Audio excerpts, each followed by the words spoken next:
Okay, hello everyone. Welcome to today's workshop on getting the most out of your online gallery. Just a quick introduction to what I do and my background. I'm a photographer and I work within the arts in a few different ways. And one of those ways is marketing.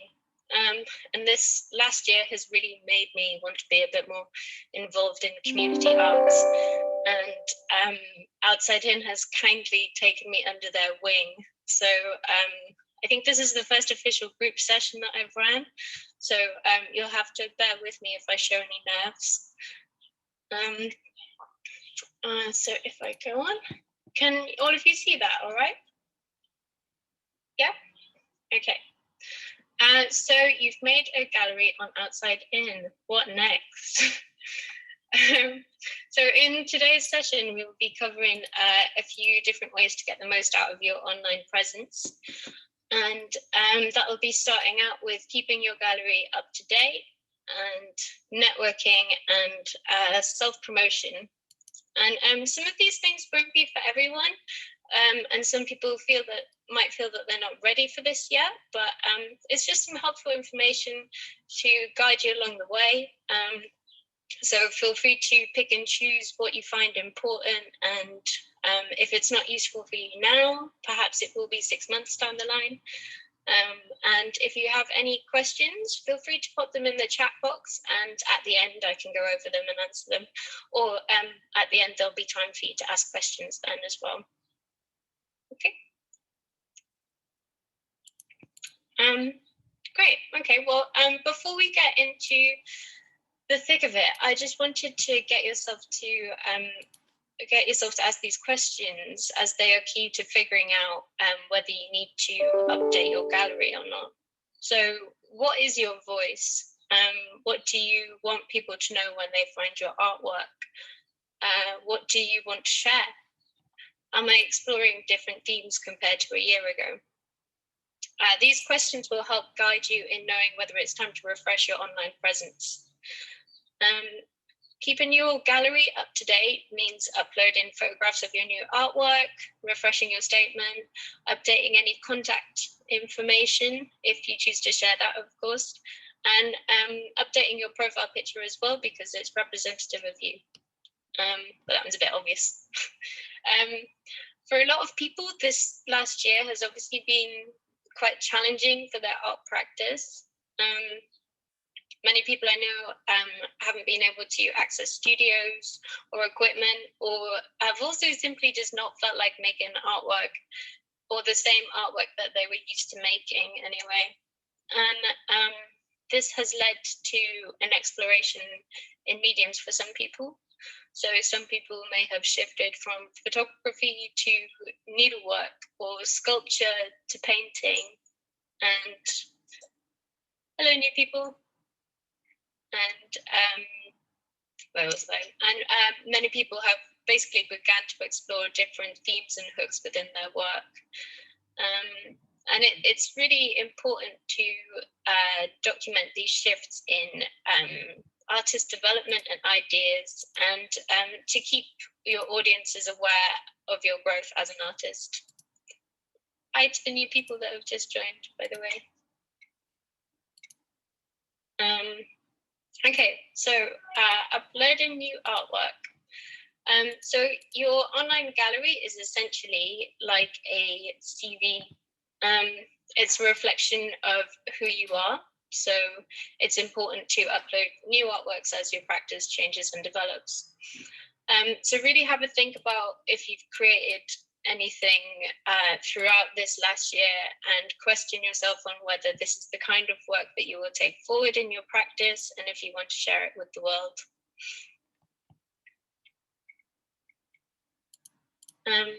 Okay, so this is a little section on photographing work. It's just a brief note, because I'm sure a lot of you know Hannah has a session specifically focusing on photographing artworks next week. But I've just dropped in a few examples and tips for those that can't make it. So basically, I just wanted to say, when photographing your artwork, a phone camera is good enough. You don't need a big, expensive camera. These days, the phone is usually good enough quality as long as you photograph them well, your artworks well. Consider using a plain backdrop whenever you're photographing your works, such as a sheet, a blank wall, or a curtain, and that's so nothing detracts from the artwork and nothing gets taken away from it. It's always best to light your artworks evenly, and ask yourself when you're uploading your photos, do I want to include photographs of my process in the gallery? And then when it comes to uploading them, we can start discussing the tags feature, which I'll get onto in a second. Okay, so this is just an example of some good photography that I've included. This is by Stephen Robson. He's a sculpture artist. As you can see, he's photographed his sculptures on a plain background with even spacing either side of the subject. There are no distracting items in the background, so it just purely highlights his work. And here I've put in this work by Lasmin Salman. I love it. I think it's very beautiful and colourful. But she's chosen to, I've put this here because she's chosen to include photographs of her process in her gallery, which I personally think is a really great conversation starter. It's completely up to you whether you choose to do this. And perhaps if you work collaboratively with another artist or a group of artists, it's actually a really nice way to show like participation as well. And it's also a really good way to highlight any specific processes or methods that you use when making your work.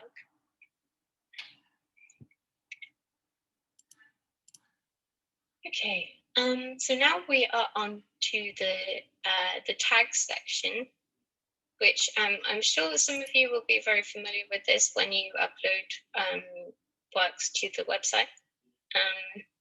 So when uploading your photographs to the online gallery, you'll encounter this menu, which allows you to add a description or caption of the work, which we fully recommend doing, and relevant tags. So the tags on here, they're very similar to hashtags on social media. If you're familiar with them, they're like a descriptive element that make your work discoverable to audiences on the outside-in website. For example, if you're uploading a photograph from a recent sculpture project, you tag the image with a sculpture tag. If you want to share a textile artwork that incorporates screen printing with it, you can tag it both textiles and screen printing. But don't let the options that we've provided limit you at all. So if your practice isn't on the list, you can add your own tags. So have a think about what audiences might maybe search for as well. So what materials have you used? Metal, clay, is there maybe a key color, or what is the subject? Is it a landscape or a portrait? So if you type those in the bottom there, this will help connect your artwork to other people when they search for those specific things. And to really hammer the point home, here is Sunflowers by Van Gogh. And this is just to show that we can obviously tag it with sunflower, vase, yellow, and oil painting. So here I've just actually added an example of a really great post in terms of like how it's been uploaded and all of the information that's been added on here.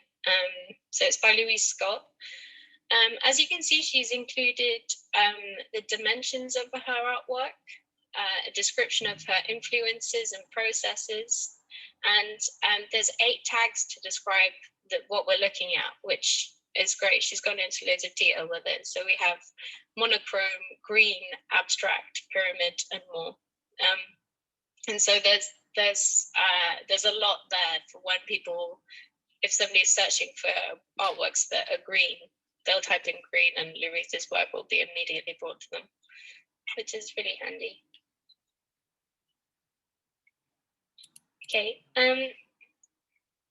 Am I going at an all right pace, by the way, Hannah? Yeah.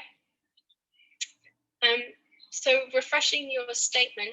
Again, this is just a quick overview because I think there's already been a session specifically on this, but for those that didn't make it, I'll just go over it quickly.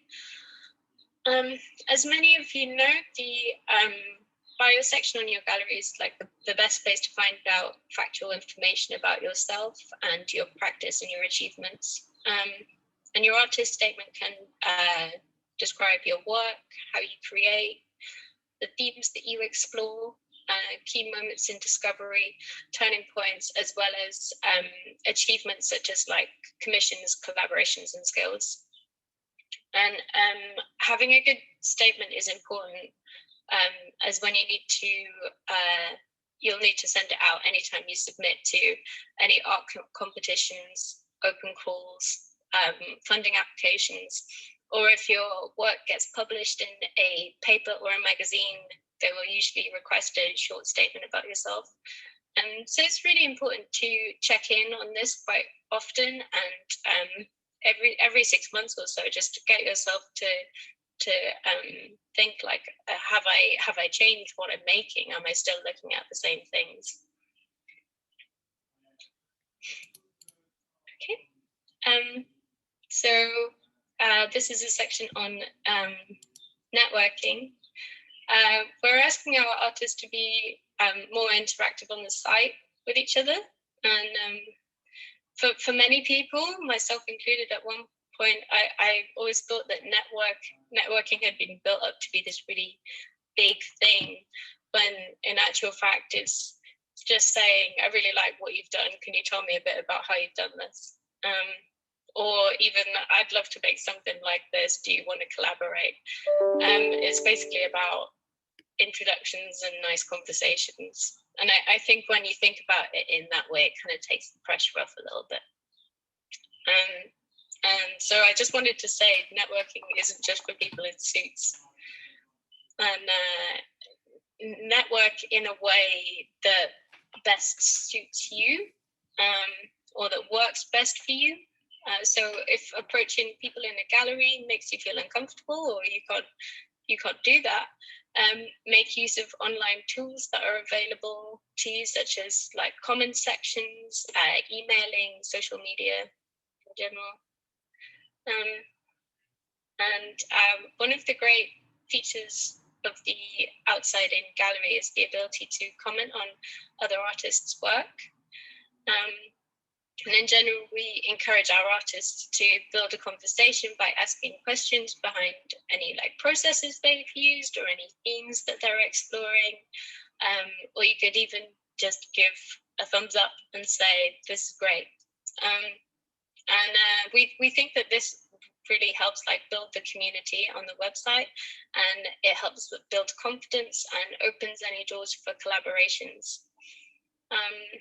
So if you see an artist making work to similar themes to you, the gallery is a perfect place to start a conversation about working on any projects together, or perhaps putting on a group exhibition, if you want to, of course. Okay. Right, so now I'm going to talk a little bit about embracing self-promotion, and some people absolutely recoil at this phrase, but because they think maybe it's not for them, but I just want to say it absolutely is, and we can kind of unpack this awkward phrase in a way by saying self simply means I, and promotion is just an activity that supports the main aim or goal, which for many of you is getting your artwork out there. So we shouldn't be scared to embrace it. It's not self-indulgent, it's nothing to feel awkward about. It's about sharing who you are with the world and what you've made with the world. And for a lot of people, again, myself included, the thought of self-promotion can bring up feelings of maybe being a fraud or not good enough yet. And I think these thoughts just stop us in our tracks and eventually stop us from sharing our successes, both big and small. So what I'm basically saying is don't wait around to be perfect. You don't have to be incredible before you start sharing your work. And naturally, people compare each other, compare themselves to each other, but it's about not letting that fear stop you from getting on your own journey within the arts. Okay. So just a reflection on those 2 points. It can seem quite daunting, but a lot of the time we experience these feelings without really considering the wider benefits of opening up and sharing ourselves. And these benefits are for yourself and for the community that you're in. So when we open up and we share ourselves, we can meet like-minded people, new friends, creative partners. We can exchange ideas and learn from one another. So perhaps you have a project that is based on nature. Maybe if you shared it out there, perhaps a biologist could get in touch and have some advice for you. Or maybe there's a painter that can show you a technique that they've been learning for the last year. Or maybe a year down the line, somebody might see your work and think, oh, I remember this artist and I'd like them to make something for me, or I want to purchase one of their pieces. And by sharing your work, you also encourage other people to be a part of something as well. I think for outside in especially, there's a lot, might be people in your network that have thought that maybe they need to be in a community of people or get some advice for a while, but not found the right organization. And yeah, it's a real benefit by bringing more people involved so everybody can be a part of something great. And this last point might not be for everyone, but for those that have a commercial goal in mind for selling artwork, basically we're unlikely to be celebrated if we're not being seen. So if you have a goal to sell some prints or be a part of an exhibition or even apply for a commission, you essentially have to be in it to win it, and showcasing your artwork is a part of that. So the more people that see your work, the higher chance of people becoming interested in what you do.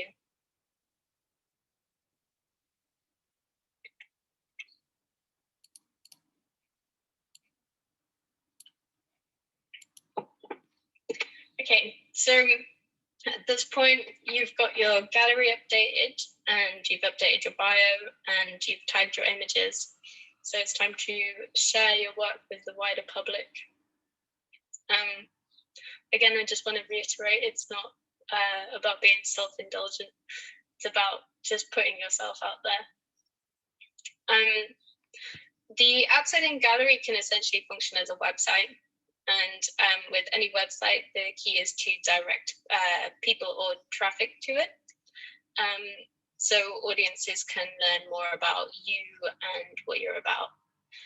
And we can share our website in different ways. And I'll share with you some tools that I use to help make my life a little easier when I'm marketing.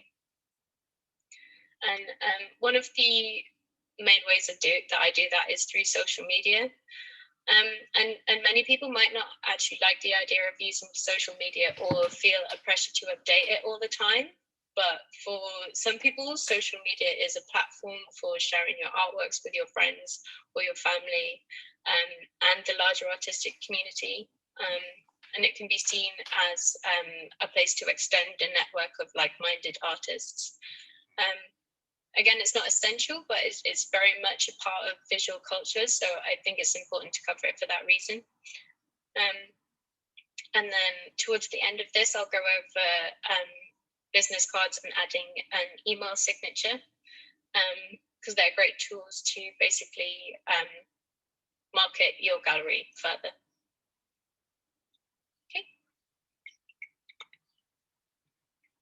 Okay, so some of you may be really familiar with Instagram, because it's quite common. So I apologize if you know all of this already. But Instagram is one of the most visual platforms, allowing users to share pictures of whatever they choose. There are great artistic and disabled communities which you can follow, such as Disability Arts, We Are United, Shape Arts, Venture Arts, the Arts Council, and of course Outside In. So it's a really good way of discovering new artists and new ways of working, and basically keeping up to date with any opportunities and events that are going on. And many people integrate their websites into their social media. So I'll show you a few ways of sharing your gallery on your Instagram. So in the left-hand screenshot, I'm showing you the bio. As you can see here, I've added a link to my Outside In gallery, and you can do this by clicking Edit Profile and then copy and pasting your link into the website section. And it will show up onto your profile. And the next step is just to follow as many people as you want to. And the accounts that I listed are a really great place to start as well, along with any people that may attend your studio. And as you look around the app, you'll find more artists that you'll want to keep up to date with or interact with.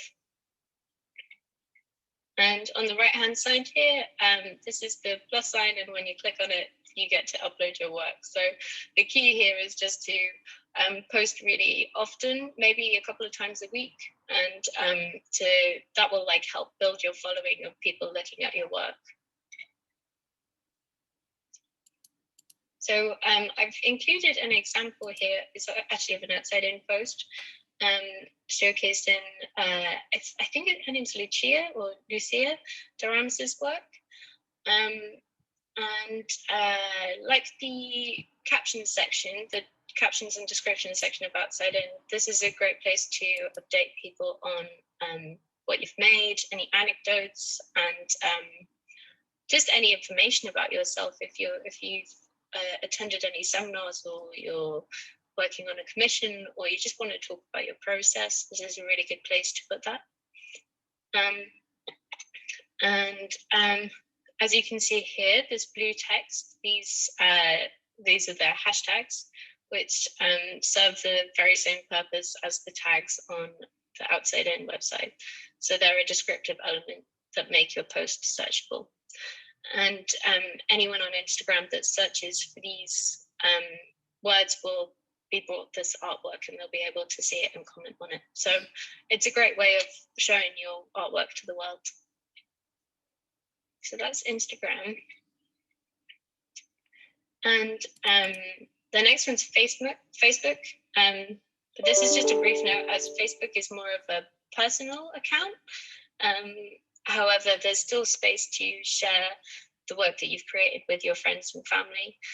And the two methods that I've included here are actually very similar to Instagram.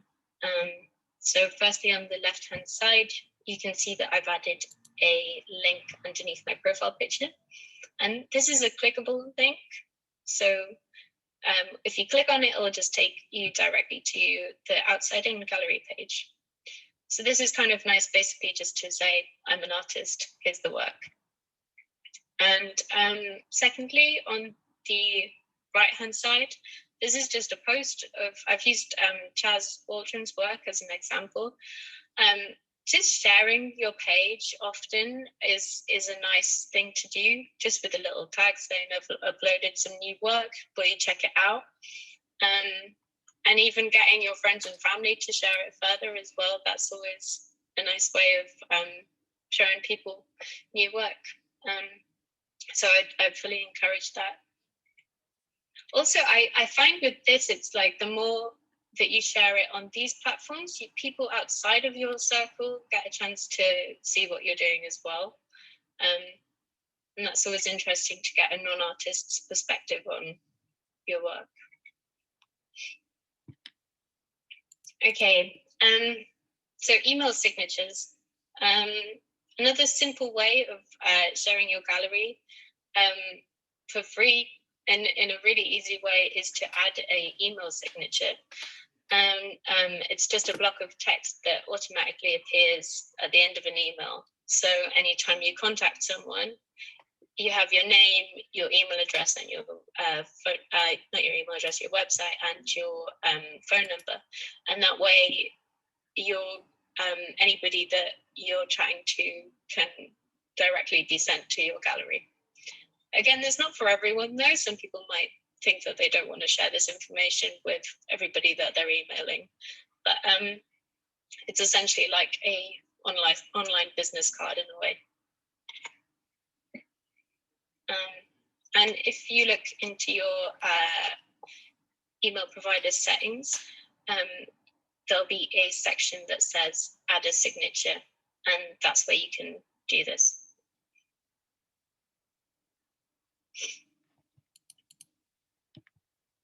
Okay, business cards. So if you're thinking, oh wait, I haven't got a business card, I just want to say, like, no stress. This is a personal preference for people, and others might not want to use them. Some people might think it's an old-fashioned way of marketing, and some people might actually think it's just a waste of paper. But business cards are actually a really good way to remind someone of your work. They might find your card in their wallet or pinned on the studio wall or in a bag a few weeks down the line. And so it's a really nice way of just jogging someone's memory of who you are and what you're about. And when they're designed nicely, they're also a really nice personal touch, because it's like a little piece of art that somebody can carry around in their pocket in a way. So I've used Ross Prince's artwork as an example here. He has really gorgeous pastel works. And I've just included his name, his practice, contact number, and a link to the outside in gallery page. And what you can see on the right here is actually an example of a business card building website called Moo. It's a bit of a funny name, but it's actually really useful because